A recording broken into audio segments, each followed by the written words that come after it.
How you doing? So my hair is a mess. I think we can all admit that after videos of trying, I just can't seem to do my hair anytime I record a video. So we're just gonna do this because it's been a long time. I keep telling myself I'm gonna do it back in March or February. And now we're in April, and I still haven't done March's, so let me just 2-for-1 these. So, let's start. I'm going to start with my physical books first, just because I think it's going to be easier to, have these and move them out of sight, and then go through my audiobooks that I listen to, or ebooks. I don't think I finished an ebook. I don't know. So back in February, I finished a total of, I think, like 5 or 6. No, February I finished 10 books. So this is one of my physical copies. This is The Night We Lost Him.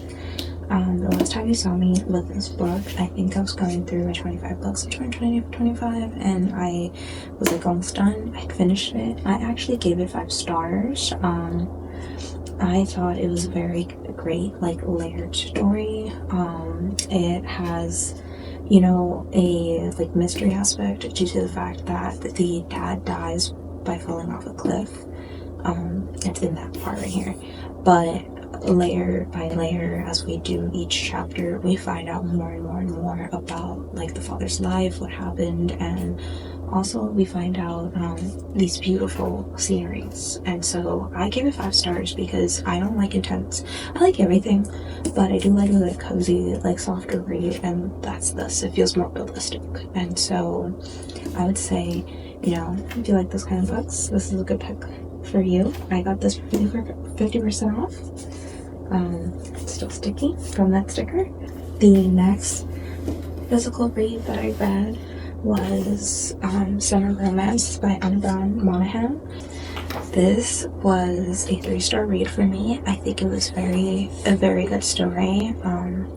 It was a fun read of a woman learning to love herself again and finding herself, especially after a difficult marriage.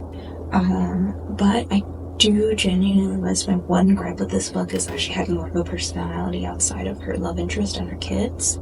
And I understand that some women and some men do see themselves like that, are devoted to those 2 aspects, but I wish I saw a little bit more of that.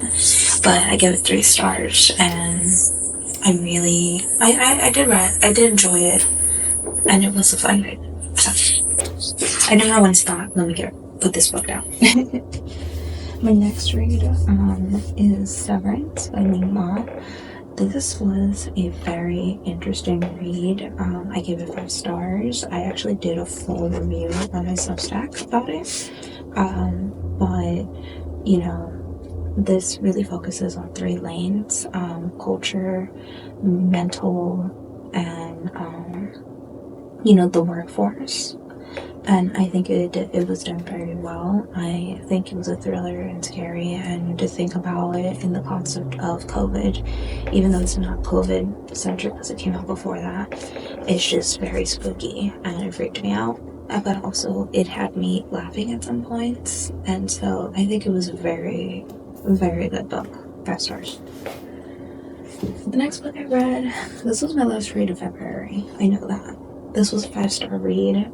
This was my first Kristen Hanna book, The Nightingale, and I think it was very good. Another strong female character. This has 2 strong female characters. I very much enjoyed the aspect of what would you do in such a insane period of life, and that really answers it. You have the 2 sisters, and I think that their 2 stories are very different, but also very, understandable, and without, really ruining too much. I'm just gonna say that Isabel, I love her, and I love to see her stand 10 toes now on what she believes in. So that was good. My Next physical read, this was a March read. This was Loteria by Mario Alberto Zambrano. 3.75 read. It was very good. I really enjoyed it. It was the story about a 10-year-old girl who had a traumatic childhood, and basically she uses Loteria cards to take a step into her life leading up to this point, and it was a very interesting read. I think at some points it does fall short, but genuinely altogether it's such a cool concept. I will forever love having this as a book on my shelf. Also, La Mano. And as a Mexican American, half Mexican American woman, I very much enjoyed reading it. The next physical read I did, this was a March read. This was a read I wanted to do for so long. A book I had off of my 25 or 2025. This one too. A lot of these were. But it's Demon Copperhead by Barbara Kingsolver. This is a book about life done right. I'm looking at you, a little life. That was a 1-star version, and this is a 5-star version.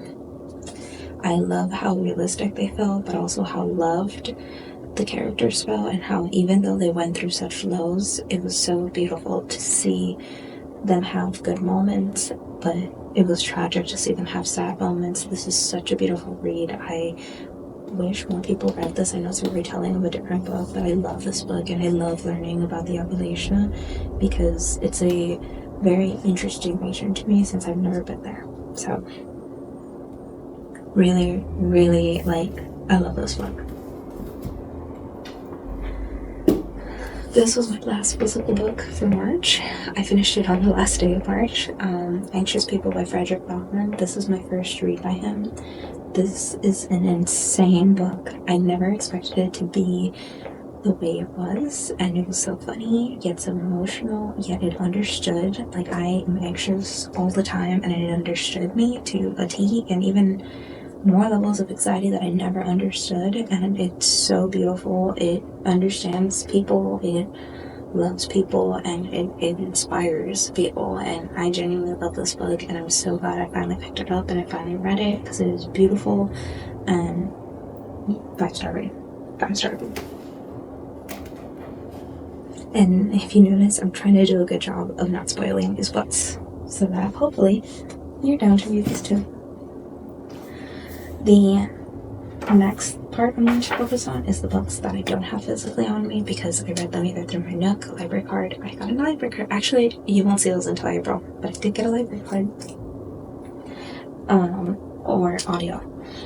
First one is Road to Roswell. That was on my Nook, and that was a very funky, chaotic read. Never read anything like that. It's so fun. It's like it's so funny. It reminds the aliens' names. So how the aliens set in Roswell or in around the geographic area. And I'm not from, but I grew up in New Mexico for a while, and I know this areas very well. And I just loved picturing these areas I knew. But it was silly. It was fun. It was a great adventure. And Indy is one of the silliest aliens around, with a subtle subplot of a love story. I gave it 3.75 stars, I think. Fun. It did lose me for 10% in close to the end, but then it picked me back up, and it was fun. The next book that I listened to was The Favorite. I finished that in February. I gave it 5 stars. It was insane. It was beautiful. I loved it. I was intrigued. I figure skated when I was younger, and I really enjoyed it, and just seeing the highs and lows, the unlikable characters, the memorable side characters, beautiful. I felt like I was watching the movie and I was listening to it, and I was engrossed. Next book, I read it physical, but my partner's reading it and I don't want to take it away, is Pariah. I think I showed it in my 2025 books. It's beautiful. I loved that book. I gave it 5 stars. I read it in February, and honestly, as a newcomer to the Warhammer universe and books and lore, it was so easy to jump into. He's an amazing writer. I loved it. Honestly, strong female character with a strong ability and a fun story. And then I listened to Unspeakable. That was by Jessica Willis Fisher, and it is it's a telling of her story, of her life. She was a part of a family group, kind of like the ones we saw on TLC, and she was on TLC for a while, and it was honestly emotional, gripping, beautiful. 5 stars. Honestly, I think the audiobook is the way to go because she's reading, singing, and giving you ample trigger warnings. Beautiful book. Love it. The next I'm going to do in about a 3. 2 other boys I loved before. I listened to all 3. I understand YA, but I fell in love with the movies. I watched them as they came out, and I love them, and I love them to this day. The books are very, very different.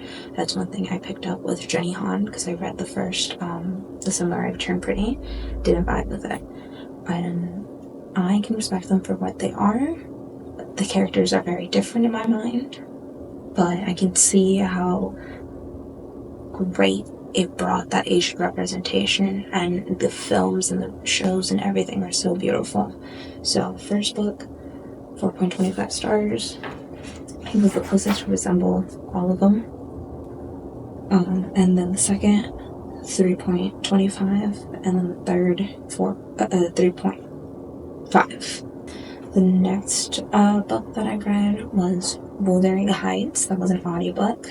I reread this 3 times, tried to get into it. I could not.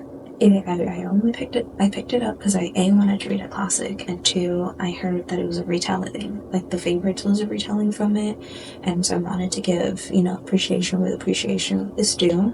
And so I will forever say I love the fact that it lays groundwork to such great books that are out now, but it isn't for me. It just isn't for me. So, let's go. The next one that I read was Death of an Author. That was an audiobook. I loved this book. One thing I will state that I left with is you are more than your culture, you are more than your disability, your race, your gender, your anything. You're more than that. And Zelu shows us that. And it's such an interesting telling of her life, interviews, and a book inside of it. Beautiful, must read, very beautiful, very good, very layered. I wrote pages in my journal about it.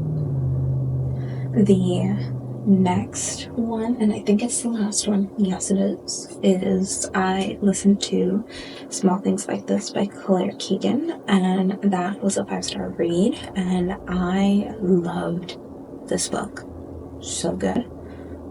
So, I'll leave you with this. It brings up the argument of a good Christian versus a good person, and how morality can sometimes feel skewed, and how at times you may feel like the odd one out because you know what's right, and even if the church isn't on your side, you know what's right.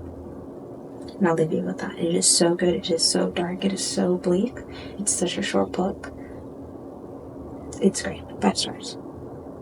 So, I hope you liked this really, really fast breakdown of all my reads for the past 2 months. I finally did it. So, I can't wait to see you guys next time. Bye.